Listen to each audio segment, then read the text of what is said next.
దేవుని పరిశుద్ధమైన నామానికి స్తోత్రములు. కర్మేలు అగ్ని అనేటువంటి మా ఈ కార్యక్రమంలో దేవుని యొక్క సన్నిధిని అనుభవించడానికి, ఆయన మాటలు వినడానికి, ప్రార్థించడానికి, దేవుని దీవెనలు పొందుకోవటానికి ఏకీభవించినటువంటి మీ అందరూ కూడా మరోసారి ప్రభునామమున ప్రేమపూర్వకంగా వందనాలు తెలియజేస్తూ ఉన్నాం. దేవుడు మిమ్మల్ని అందరినీ ఆశీర్వదించును గాక. ఆమేన్. ప్రియ దేవుని బిడ్డలారా, మనము 2025వ సంవత్సరం ముగింపులోనికి వచ్చేస్తూ ఉన్నాం కదా. ఇంకా ఒక్కరోజు ఆగితే మనం నూతన సంవత్సరంలో ప్రవేశించబోతూ ఉన్నాం. మన జీవితాల్లో ఎన్నో అనుభవాలు ఉన్నాయి, ఎన్నో రీతులుగా మనం నడుస్తూ ఉన్నాం. కష్టాల్లో, సుఖములలో, వ్యాధి బాధలలో, సంతోషముతో అన్ని రకాల జీవితాలను మనం చూస్తూ ఉన్నాం, వింటూ ఉన్నాం. మన జీవితాన్ని గురించి మనం ఆలోచన చేస్తూ ఉంటే, ఏంటి నా జీవితం ఎలా ఉన్నది, ఏంటి నేను ఎక్కడికి వెళ్ళినా నాకు ద్వారాలు మూయబడ్డాయి, తలుపులు మూసివేయబడ్డాయి, ఎలాగ నేను లోపలికి వెళ్ళాలి, ఎలాగా నాకు నిలిచిపోయినటువంటి ఆశీర్వాదాలు, మేలులను నేను పొందుకోవాలి అనేటువంటి ఆలోచన, ఈ యొక్క రీతిగా మనం ఎలాగా మూయబడి ఉన్నటువంటి ద్వారాలను మనం తెరవాలి, లోపల ఉన్నటువంటి ఆశీర్వాదాలను మనం ఎలా పొందుకోవాలి, ఇలాంటి ఆలోచనలు మనం కలిగినటువంటి వాళ్ళంగా ఉంటా ఉన్నాం. దేవుని యొక్క వాక్యం మనకు ఒక మాట తెలియజేస్తూ ఉంది. చూడండి, మూలవాక్యంగా లూకాసు వార్త 11వ అధ్యాయం 9వ వచనము 10వ వచనము చదువుతున్నాను. చూడండి. అటువలే మీరును అడుగుడి, మీకు ఇయ్యబడును, వెదకుడి, మీకు దొరుకును, తట్టుడి, మీకు తీయబడును. 10వ వచనం. అడుగు ప్రతివానికి ఇయ్యబడును, వెదకువానికి దొరుకును, తట్టువానికి తీయబడునని మీతో నిశ్చయముగా చెప్పుచున్నాను. దేవుడి మాటలు మన వినికిడిలో ఆశీర్వదించునుగాక. ఆమేన్. అందరం ఆమేన్ అని చెప్దామా? ఆమేన్, ఆమేన్. ఇక్కడ వైద్యుడైనటువంటి లూకా ద్వారా పరిశుద్ధాత్మ దేవుడు ప్రభువారు పలికినటువంటి ఒక మాటను ఇక్కడ తెలియజేస్తూ ఉన్నాడు. ఏమంటా ఉన్నారు ఇక్కడ అంటే 3 మాటలు ఇక్కడ తెలియజేస్తూ ఉన్నాడు. వెదకుడి, మీకు దొరుకుతుంది, తట్టితే మీకు తీయబడుతుంది, అలానే మీరు అడిగితే మీకు ఇవ్వబడుతుంది. 3 మాటలు. కానీ మనం నేటి దినాన ఒక మాటను నేర్చుకుందాం. తట్టుడి, మీకు తీయబడును. ఏం తట్టాలి? మనం ఎక్కడికైనా వెళితే ఆ ఇంటి తలుపులు వేసి ఉంటే మనం తలుపు కొడతాం, డోర్ నాక్ చేస్తాం. లోపల ఉన్నటువంటి వారు వచ్చి తలుపు తెరిస్తేనే మనం లోపలికి వెళ్ళగలం. మనం కాలికి బెల్ కొడతాం, పిలుస్తూ ఉంటాం, వాళ్ళు డోర్ తీస్తేనే మనం లోపలికి వెళ్ళగలం. ప్రియ దేవుని బిడ్డలారా, మన జీవితంలో ఇలాంటి పరిస్థితులు చాలా ఉన్నాయి. మనం వెళ్ళి డోర్ కొడుతున్నాము అంటే దాని అర్థం ఏంటి? మనకేదో అవసరం ఉన్నది, వారితో ఏదో మాట్లాడాలి, వారి దగ్గర నుంచి ఏదో ఒకటి పొందుకోవాలి. మనము ఏదో ఇవ్వటానికి వెళ్ళి డోర్ కొట్టాం, ఏదో ఇన్విటేషన్ కార్డు, పెళ్లి కార్డు ఇలాంటిదైతే ఇవ్వడానికి వెళ్తాం.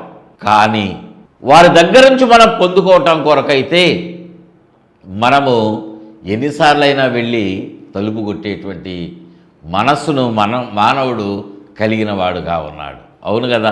మనము దేనిని కోరుకుంటా ఉంటాము అంటే, నేటి దినాన ఉన్నటువంటి మనుషుల మనస్తత్వం ఏదైనా విస్తారంగా పొందుకోవాలి, నాకు ఎదుటి వాళ్ళ దగ్గర నుండి చాలా రావాలి, ఇవ్వాలి, వాళ్ళు ఇవ్వాలి, ఇలాగే మనం కోరుకునేటువంటి జీవితాలను మనం కలిగి ఉన్నాం. అంటే ఆశకు హద్దు అనేటువంటిది ఉన్నది అంటే లేదు. మరి అటువంటి స్థితిలో మనము ఉంటున్నాం, కానీ మనము ఇచ్చేటువంటి వాళ్ళంగా మనం ఉండట్లా. ఒక మాట ఆలోచన చేద్దాం. లోకంలో ఉన్నటువంటి మనుషులు మనకివ్వటానికి వెనుకంజ వేసేటువంటి వాళ్ళుగా ఉన్నారు. కానీ నిన్ను నన్ను సృష్టించినటువంటి దేవాది దేవుడు, మనల్ని కలుగు చేసినటువంటి వాడు, ఈ లోకంలో మనం జీవించడానికి మనకు మార్గములన్నీ సరళం చేసినటువంటి వాడు, ఆయన చెప్తున్నటువంటి మాట ఏంటో తెలుసా? మలాకీ గ్రంథంలో 3వ అధ్యాయము 10వ వచనంలో అక్కడ నా మందిరములో ఆహారం ఉండునట్లు 10వ భాగమంతయు మీరు నా మందిరపు నిధిలోనికి తీసుకుని రండి. దీని చేసి మీరు నన్ను శోధించిన ఎడల నేను ఆకాశపు వాకిండ్లను విప్పి పట్టజాలనంత విస్తారముగా దీవెనలను కుమ్మరించెదనని సైన్యములకు అధిపతియగు యెహోవా సెలవిచ్చుచున్నాడు. దేవునికి మహిమ కలుగునుగాక. హల్లెలూయా, హల్లెలూయా. తండ్రి అయినటువంటి దేవుడే స్వయంగా ఈ మాట మాట్లాడుతూ ఉన్నాడు. ఈ సమయమున ఈ మాటలు వినటానికి చేరి వచ్చిన మీ అందరితో ప్రభు మాట్లాడుతున్నటువంటి మాట. ప్రియదేవుని బిడ్డలారా, ఆయన ఎలాగ దీవిస్తానంటున్నాడో తెలుసా? ఆకాశపు వాకిండ్లను విప్పి పట్టజాలనంత విస్తారముగా. దేవునికి మహిమ కలుగునుగాక. హల్లెలూయా. మానవుడు ఇచ్చేటువంటి విధానం వేరు, దేవుడిచ్చేటువంటి పద్ధతి వేరు. ఆయన విస్తారమైనటువంటి దీవెనలను మనకిచ్చేటువంటి వాడుగా ఉన్నాడు. అయితే దానికి ఒక కండిషన్ పెడతా ఉన్నాడు కదా. ఏమంటా ఉన్నాడు? మనము చేయవలసినటువంటిది ఒకటి చేయాలి. 10వ భాగమును ప్రతిష్ఠిత అర్పణములను ఇయ్యక దొంగిలిస్తూ ఉన్నారు అంటున్నాడు 9వ వచనం చివరిలో. అంటే మనము దేవునికి ఇచ్చినటువంటి విధానాన్ని బట్టి, దేవుని యొక్క ఆజ్ఞకు మనము లోబడినటువంటి విధమును బట్టి ఆయన మనలను ఆశీర్వదిస్తాడు. దేవునికి మహిమ కలుగునుగాక. హల్లెలూయా, హల్లెలూయా. మనము దేవుడిచ్చినటువంటి ఆ యొక్క ధనములో కానివ్వండి, సమయములో కానివ్వండి, దేవుడు మనకిచ్చినటువంటి ఆ దీవెనలో మనం ఎంత ఇవ్వాలి? దేవుని కంటే 10వ భాగం ఇవ్వాలి. మనకు ₹1,00,000 జీతం వచ్చిందనుకోండి, అందులో 90,000 మనది. 10వ భాగము, 10వ వంతు 10,000 అనేటువంటివి అవి దేవునివి. మనం పొరపాటు పడేటువంటిది ఏంటంటే, నేను 10,000 ఇవ్వాలా దేవునికి అనుకుంటున్నారు. కాదు, దేవుడు తనిచ్చి దానిలో నుంచి అడుగుతూ ఉన్నాడు. అంటే మనకి దేవుడిచ్చిందంతా 90,000, 10,000 ఆయనదే. ఆయన ఇచ్చి మనకి మరలా మనల్ని అడుగుతూ ఉన్నాడు. ప్రియ దేవుని బిడ్డలారా, ఆయన ఇచ్చింది ఆయనకి ఇవ్వటానికి మనకేంటి నష్టం? ఆయన 10,000 మనం ఇవ్వకపోతే మనమే నష్టపోతాం. 10,000 మనకి ఇచ్చినట్లయితే ₹1,00,000 ఇచ్చిన దేవుడు 10 లక్షలు ఇస్తాడు. ₹1,00,00,000 ఇస్తాడేమో నీకు, నీ కుటుంబాన్ని అట్టి రీతిగా వర్ధిల్ల చేస్తాడు కదా. ఆయన ఇచ్చేటువంటి దీవెనలు విస్తారమైనటువంటివి. అందుని బట్టి ఆయన అంటున్నాడు, నా మందిరపు నిధిలోనికి మీరందరూ కూడా మీ 10వ భాగపు అర్పణను తీసుకొని రండి. అప్పుడేం చేస్తానో తెలుసా? ఆకాశపు తలుపులను నేను విప్పుతాను, ఆకాశపు వాకిండ్లను నేను విప్పి పట్టజాలనంత విస్తారమైన దీవెనలను మీ కొరకు నేనేం చేస్తానంట? కుమ్మరిస్తాను. దేవునికి స్తోత్రం చెల్లిద్దాం. హల్లెలూయా. దేవుడు ఇవ్వటం కాదు, కుమ్మరించేవాడుగా ఉన్నాడంట. దేవునికి మహిమ కలుగునుగాక. హల్లెలూయా, హల్లెలూయా. నువ్వు పరలోకపు వాకిటిని నువ్వు తట్టేటువంటి బిడ్డగా ఉండాలి. దేవుని యొక్క సన్నిధిలో నీ ప్రార్థన దేవుని యొక్క సన్నిధికి చేరితే ఆయన తలుపులు తెరుస్తాడు.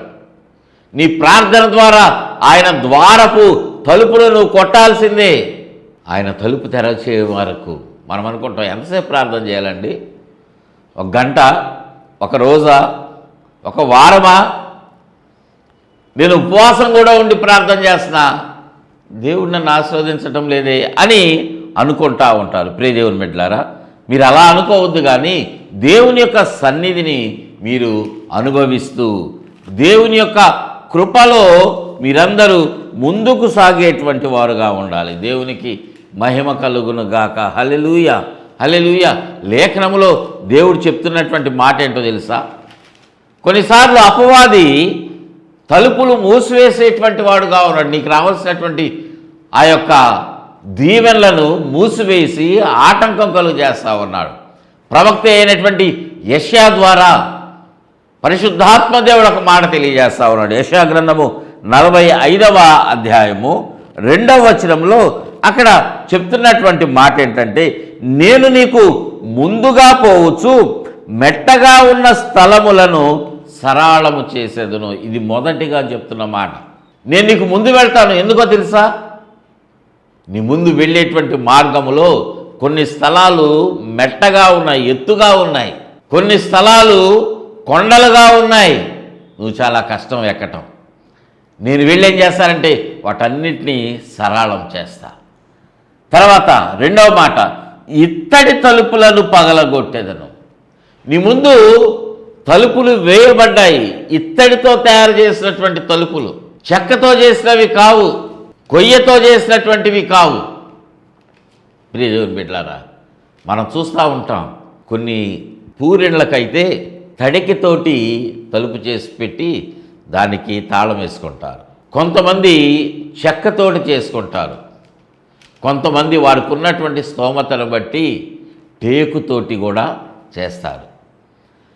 కానీ ఇక్కడ దేవుని యొక్క వాక్యం మనకు చెప్తున్నది ఏంటంటే, ఇత్తడితో తయారు చేసినటువంటి చాలా స్ట్రాంగ్గా ఉన్నటువంటివి ఇత్తడి తలుపులను పగులగొట్టెదను, ఇనుప గడియలను విరగ్గొట్టేదను. దేవునికి మహిమ కలుగును గాక. హల్లెలూయా. 3వది ఇనుప గడియలు. ప్రియ దేవుని బిడ్డలారా, ఎందుకు ఇనుతోటి గడియలు తయారు చేసుకున్నారంటే గట్టిగా ఉండటానికి. లోపల ఉన్నటువంటిది ఎవరు దోచుకొని పోకుండా, దొంగల పాలు కాకుండా. మన కష్టార్జితము దొంగలకి ఇవ్వం కదా, ఎవరు దోచుకోవటానికి మనం ఇష్టపడం కదా. మనం జాగ్రత్తగా దానిని కాపాడుకోవటానికి ప్రయత్నం చేస్తూ ఉంటాం. కానీ అపవాది వాటిని దోచుకుంటా ఉన్నాడు. ప్రియ దేవుని బిడ్డలారా, లేఖనంలో ప్రభు మనకు చెప్తున్న మాట, దేవుని యొక్క ధననిధిలో ఉన్నటువంటి వాటిని, లేకపోతే అపవాది ఎక్కడైతే నీ సొమ్ముని దాచిపెట్టాడో వాటన్నిటినీ నేను నీకు ఎట్లిస్తానంటే ఇత్తడి తలుపులను పగులగొట్టి నేను వాటిని ద్వారాలు తెరుస్తాను, ఇనుప గడియలు కూడా నేను విరగ్గొడతాను. దేవునికి స్తోత్రం చెల్లిద్దాం. హల్లెలూయా. ఎట్టకేలకు నీకు ఏదైతే నువ్వు కోల్పోయావో, ఏదైతే నీ దగ్గర నుంచి అపవాది దొంగిలించాడో, ఏదైతే నీకు రాకుండా ఆగిపోయిందో, నిలిచిపోయిందో, దేవుడు దానిని దయచేయటానికి సిద్ధంగా ఉన్నాడు. దేవునికి మహిమ కలుగును గాక. హల్లెలూయా. ఇదేం చేయాలంటే తలుపు కొట్టాలి. ప్రభువా అని ఆయన హృదయపు అనేటువంటి ద్వారం దగ్గర నిలబడి తలుపు కొట్టాల్సిందే. ప్రార్థనతో, కన్నీటి ప్రార్థన, ఉపవాస ప్రార్థన, ఆయన పాదాలు పట్టుకొని గోజాడేటువంటి ప్రార్థన నువ్వు చేయాలి. అలా చేయకుండా ఏదో మందిరానికి వెళ్ళాను, వచ్చాను, ఒక 100 రూపాయలు 1000 రూపాయలు కానికి ఇచ్చేసాను అనుకుంటే నీ తలుపులు తెరవబడవు. ప్రియ దేవుని బిడ్డలారా, నీకు రావాల్సినటువంటి దీవెనలు రావు. దేవునికి లంచం కాదు నువ్వు ఇస్తున్నది, ఆయన పని చేయటానికి. నీ కన్నీటి ప్రార్థన దేవుడు చూడటానికి సిద్ధంగా ఉన్నాడు. నీ కన్నీటితో ఆయన పాదాలు కడగటానికి సిద్ధంగా ఉండాలి నువ్వు. ప్రియ దేవుని బిడ్డలారా, ఆయన సిద్ధంగా ఉన్నాడు. నీకు ద్వారాలు తెరిచి నీకు అనేకమైనటువంటి బహుమతులు ఇవ్వటానికి నువ్వే సిద్ధంగా ఉండాలి. పరలోకపు తలుపు నువ్వు తట్టడం ప్రారంభించాలి. దేవునికి స్తోత్రం చెల్లిద్దాం. హల్లెలూయా, హల్లెలూయా. మరొక మాట మనం చూసినట్లయితే అపోస్తుల కార్యముల గ్రంథములో 12వ అధ్యాయము 16వ వచనం చదువుతున్నాను, చూడండి. పేతురు ఇంకను తట్టుచున్నందున వారు తలుపు తీసి అతని చూచి విభ్రాంతి నొందిరి. పేతురు చెరసాలలో బంధించబడినటువంటి అనుభవం, సందర్భం ఈ 12వ అధ్యాయము మీరు చదవండి. మొదటి వచనం నుంచి అక్కడ వ్రాయబడింది. మీకు టూకీగా నేను తెలియజేస్తా ఉన్నా. పేతురు చెరసాలలో బంధించబడ్డారు. సంఘమంతా అత్యాసక్తితోటి ప్రార్థన చేస్తూ ఉన్నారు. సంఘమంతా ప్రార్థన చేస్తూ ఉంటే పేతురు సంకెళ్ళు ఎవరు ఊడదీశారు అంటే దేవుడు తన దూతను పంపించి కట్టబడి ఉన్నటువంటి పేతురుని, సంకెళ్ళ చేత బంధించబడి ఉన్నటువంటి వాడిని విడిపించడానికి దేవుని దూత చెరసాలలోకి వచ్చాడు. దేవునికి మహిమ కలుగును గాక. హల్లెలూయా, హల్లెలూయా. ప్రియ దేవుని బిడ్డలారా, ఆ రీతిగా పేతురు దేవుని యొక్క దూత చేత విడిపించబడి పేతురు ఎక్కడైతే వీరందరూ ప్రార్థన చేస్తూ ఉన్నారు, 12వ వచనం చదువుతున్నాను చూడండి. అపోస్తలుల కార్యముల గ్రంథం 12వ అధ్యాయము 12వ వచనంలో, ఇట్లు ఆలోచించుకొని అతడు మార్కు అను మారు పేరు గల యోహాను తల్లి అయిన మరియ ఇంటికి వచ్చెను. అక్కడ అనేకులు కూడి ప్రార్థన చేయుచుండెని. దేవునికి స్తోత్రం చెల్లిద్దాం. హల్లెలూయా. పేతురు చెరసాలలో ఉన్నాడు. ఇక్కడ అందరూ సంఘమంతా ప్రార్థన చేస్తూ ఉన్నారు. దేవుని యొక్క తలుపు కొడతా ఉన్నారు. అయా, మా సేవకుడు బంధించబడ్డాడు, మా సేవకుడు జైల్లో పెట్టారు, అతన్ని మరణశిక్ష విధిస్తారు, నువ్వే కరుణించు ప్రభువా, నీ సేవలో వాడుకో నాయనా అని వారందరూ ప్రార్థన చేస్తూ దేవుని యొక్క తలుపును కొడతా ఉన్నారు. దేవునికి మహిమ కలుగును గాక. హల్లెలూయా. అలాగా వారు ప్రార్థన చేస్తూ ఉన్నటువంటి సమయమున 13వ వచనం చదువుతున్నాను చూడండి. 12వ అధ్యాయం అపోస్తలుల కార్యముల గ్రంథము 13వ వచనం. అతడు తలవాకిట తలుపు తట్టుచుండగా రోదే అను ఒక చిన్నది ఆలకించుటకు వచ్చెను. దేవునికి మహిమ కలుగునుగాక. హల్లెలూయా. అక్కడ అందరూ ప్రార్థన చేస్తూ ఉంటే పేతురు వచ్చి ఆ ఇంటి తలుపు కొడతా ఉన్నాడు.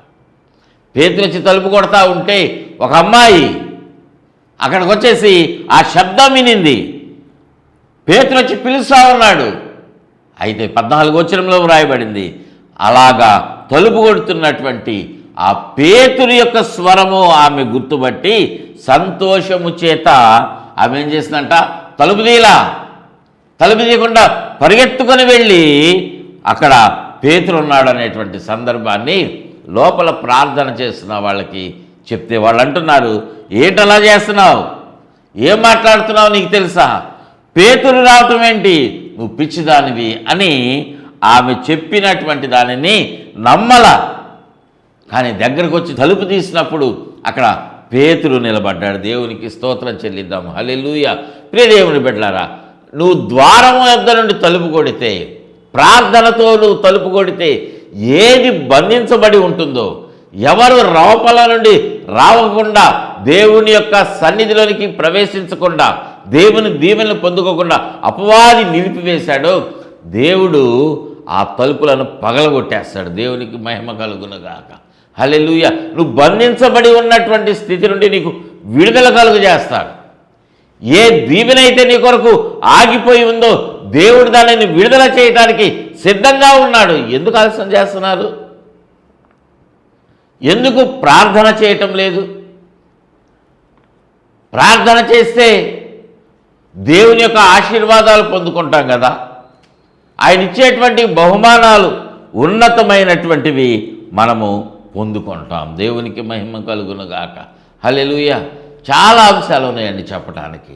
క్లుప్తంగా నా మాటలు నేను ముగించడానికి ప్రయత్నం చేస్తా ఉన్నా. చూడండి, మనం చూసినట్లయితే ప్రకటన గ్రంథములో 21వ అధ్యాయము 27వ వచనములో మనం చూసినట్లయితే గొర్రెపిల్ల యొక్క జీవగ్రంథమందు వ్రాయబడిన వారే దానిలో ప్రవేశింతురు.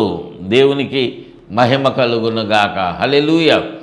ఎవరి పేరైతే యేసయ్య దగ్గర ఉన్నటువంటి జీవగ్రంథంలో వ్రాయబడతా ఉన్నదో వాళ్ళు మాత్రమే పరలోకములోనికి ప్రవేశించే వాళ్ళుగా ఉంటారు. దేవునికి మహిమ కలుగునుగాక. హల్లెలూయా. హల్లెలూయా. నిషిద్ధమైనదైనను, అసహ్యమైనదైనను, అబద్ధమైనదైనను, ఆశ జరిగించువాడైనను దానిలోనికి ప్రవేశింపడు. దేవునికి వ్యతిరేకంగా ఉన్నటువంటి వాటిని, దేవునికి విరుద్ధంగా మన జీవితాన్ని మనం ఏర్పాటు చేసుకుని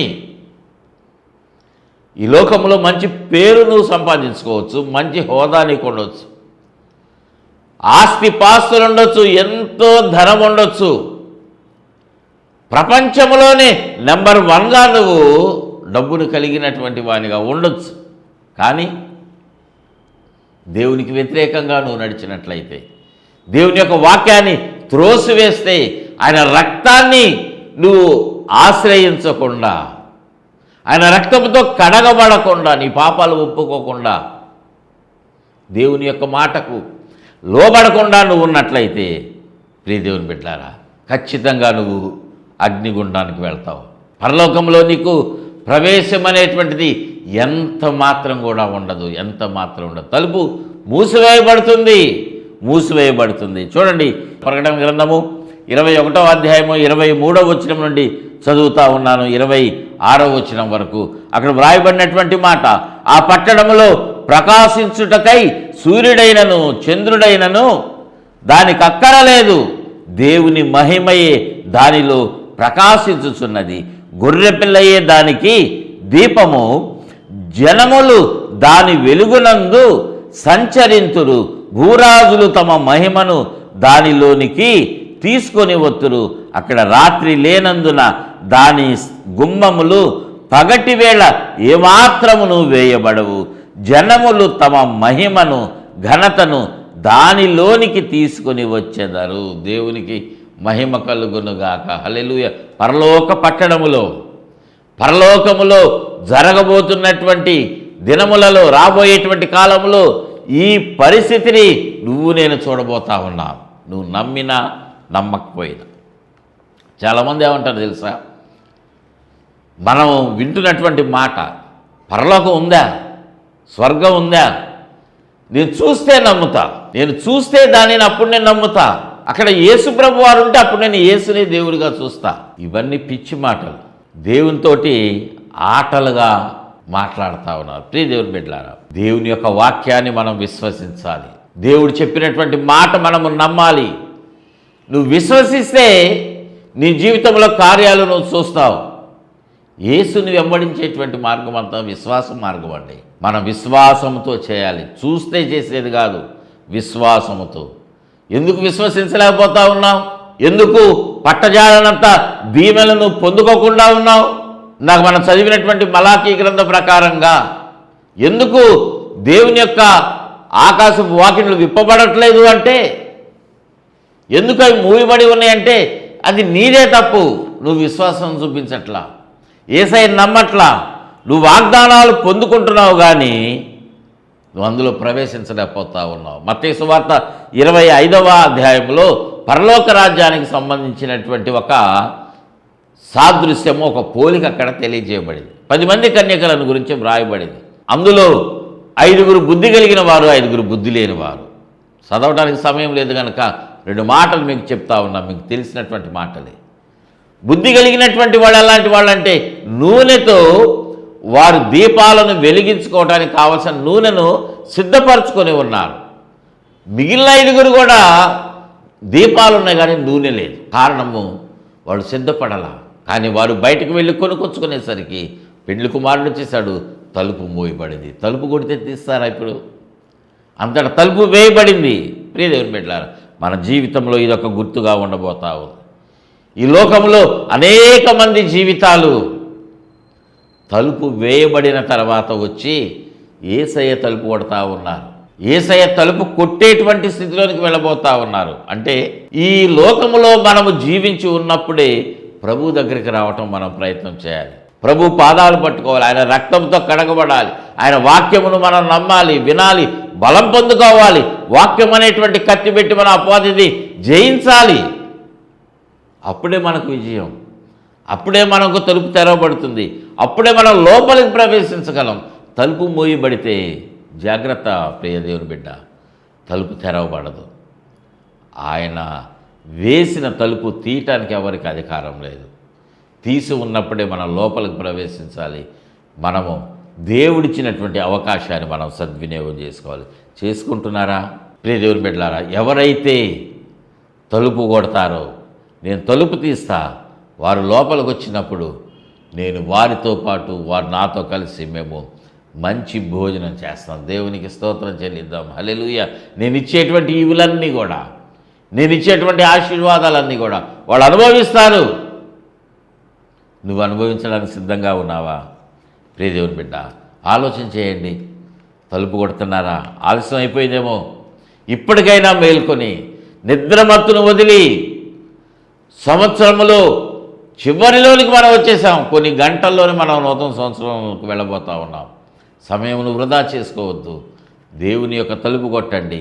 మీ హృదయాన్ని, మీ సమయాన్ని దేవునికి అప్పగించండి. దేవుడి చేత బహుగా ఆశీర్వదించబడేటువంటి అనుభవంలో నిలబడండి. తలుపు కొట్టండి, తట్టుడి మీకు తీయబడును. ఈ వాగ్దానం దేవుడు మీకు అనుగ్రహించునుగాక. ఆమేన్. ప్రార్థన చేసుకుందామండి. ప్రేమ కలిగిన తండ్రి, మీకు వందనాలు నాయన. అవునయ్యా ప్రభువా, తలుపు మూయబడి ఉన్నదని మేము వెళ్ళిపోతా ఉన్నాం ప్రభువా. ఈ లోకములో లోక సంబంధమైన వాటిని ఎన్నింటినో వెతుకుతున్నాం, కానీ నిత్యత్వంలోనికి వెళ్ళలేక, నిత్యత్వంలోనికి ప్రవేశించలేక ఆగిపోతూ ఉన్నాం. వేరే మార్గాలు వెతుక్కుంటూ ఉన్నాం, నశించిపోతూ ఉన్నామేమో. ప్రభువా, తట్టుడి మీకు తీయబడను, తట్టు ప్రతివానికి తీయబడ్డనేటువంటి మీ మాటను బట్టి విశ్వాసముతో నాయనా మేము తడుతూ ఉండగా మాకు ద్వారం తెరవండి. గట్టిగా మూయబడినటువంటి ద్వారములను ప్రభువా ఇశ్రాయేలీలకు తెరిపించినటువంటి దేవుడవు. ద్వారం తెరవటం మాత్రమే కాదు, గోడలను, ఇరుకో గోడలు పగడగొట్టినటువంటి వాడు. వారు మార్గాన్ని ఎలాగ సరళం చేశావు ఆయన. మీ సన్నిధిలో ప్రార్థనిస్తున్న ప్రతి ఒక్కరి ద్వారమును తెరచి పట్టజాలంత విస్తారమైన దీవెనతో మీరు నింపి ఆశీర్వదించి మంచి ఆరోగ్యముతో, మంచి ఆశీర్వాదాలు, శ్రేష్టమైనటువంటివన్నీ కూడా ఆరోగ్యమును, ఉద్యోగమును, వ్యాపారములను నాయన, వివాహ జీవితాలు ప్రతి సమస్య నుంచి విడిపించి దీవించి వర్ధిల్ల చేయమని యేసయ్య నామమున అడిగి వేడుకుంటున్నాం తండ్రి. ఆమేన్. తండ్రి, కుమార, పరిశుద్ధాత్మ త్రియేక దేవుని దీవెన తోడుగా ఉండి నడిపించి బలపరిచి వర్ధిల్ల చేయునుగాక. Amen. Amen. Amen. God bless you all.